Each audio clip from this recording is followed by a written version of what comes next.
Lá, vocês se lembram que nós, químicos, né, estudamos a matéria. E essa matéria era formada por átomos.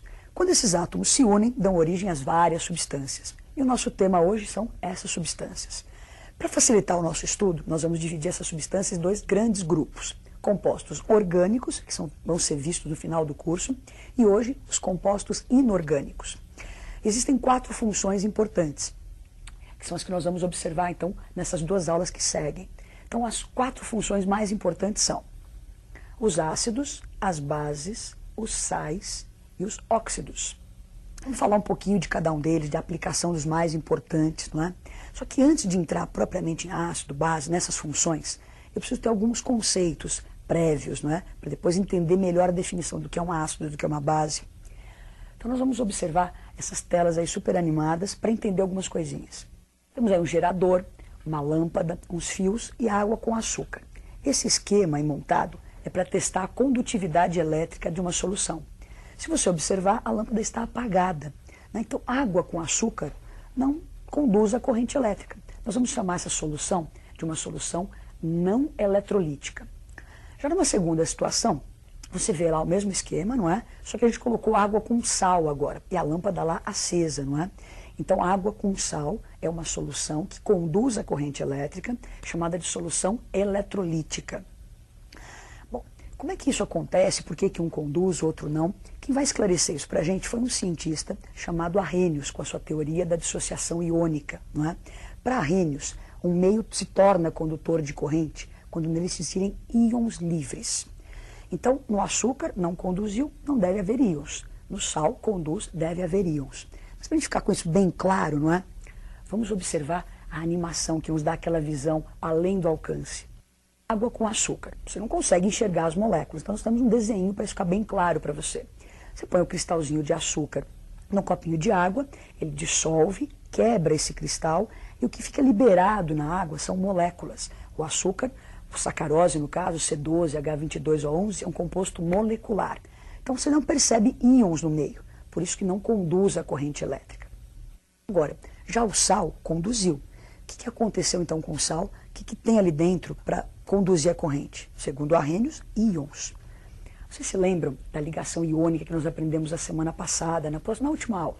Então, NaCl, que é o que forma o sal de cozinha, são íons. Então, a nossa visão ali, o sal, NaCl, na bordinha do copinho, quando ele mergulha na água, esses íons que já existem, já estão aí, se dissociam, se separam, não é? Então o sal, um composto já iônico, na água libera os seus íons, tornando o meio condutor de corrente elétrica.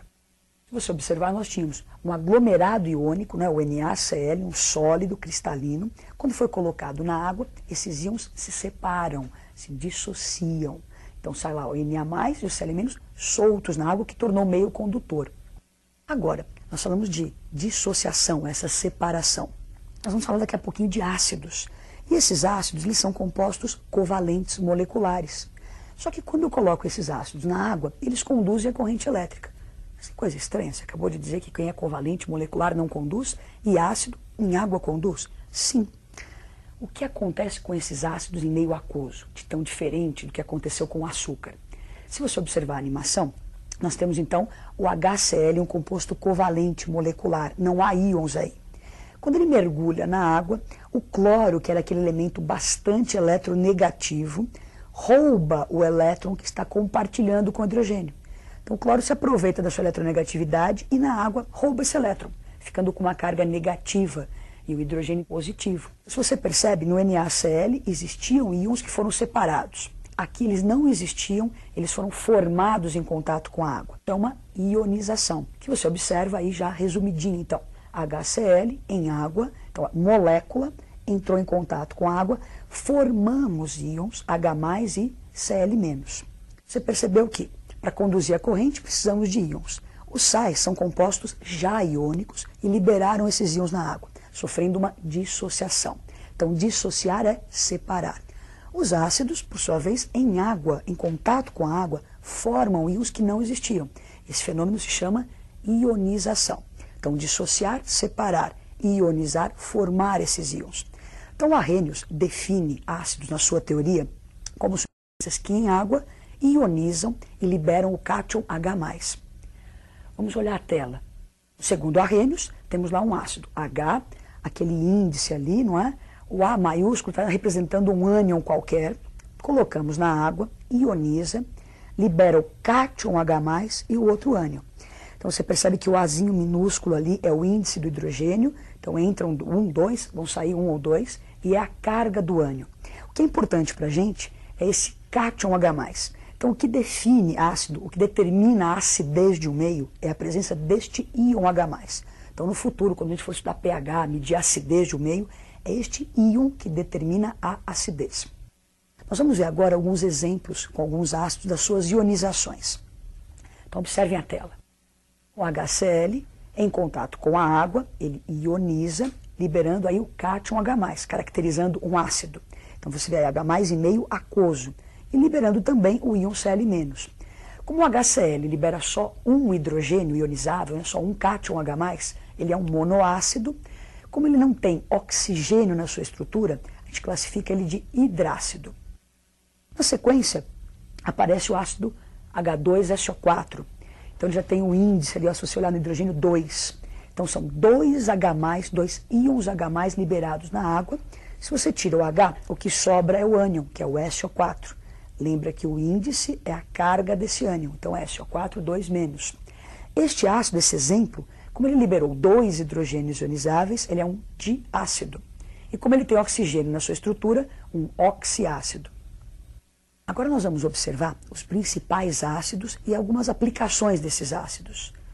Então, olhando a tela, nós temos ali HCl, ácido clorídrico. É o ácido que você tem no seu estômago, que causa azia. Também vendido no comércio como ácido muriático, para limpar chão de pedra.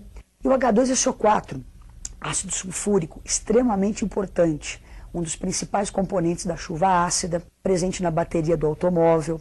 Na indústria, extremamente usado em vários setores. HNO3, ácido nítrico, descoberto lá pelos alquimistas, era chamado de aquaforte já naquela época. Então, um ácido que também está presente na chuva ácida e entra na fabricação de explosivos e fertilizantes. H3PO4, o ácido fosfórico, você encontra em alguns refrigerantes, ele aparece lá como acidulante. H2CO3, o ácido carbônico, aparece também em bebidas efervescentes, refrigerantes, champanhe. Acabamos os ácidos, vimos os mais importantes e algumas das suas aplicações. Agora nós vamos falar das bases. Ainda falando de Arrhenius, ele definiu a base ou hidróxidos como substâncias que em meio aquoso dissociam e liberam exclusivamente o ânion OH-.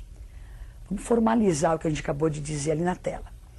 Então, temos uma substância, esse C representa um cátion qualquer, o ânion OH, lembra que a carga do cátion escorrega lá no índice do ânion, coloquei na água, dissocia, lembra que separa os íons.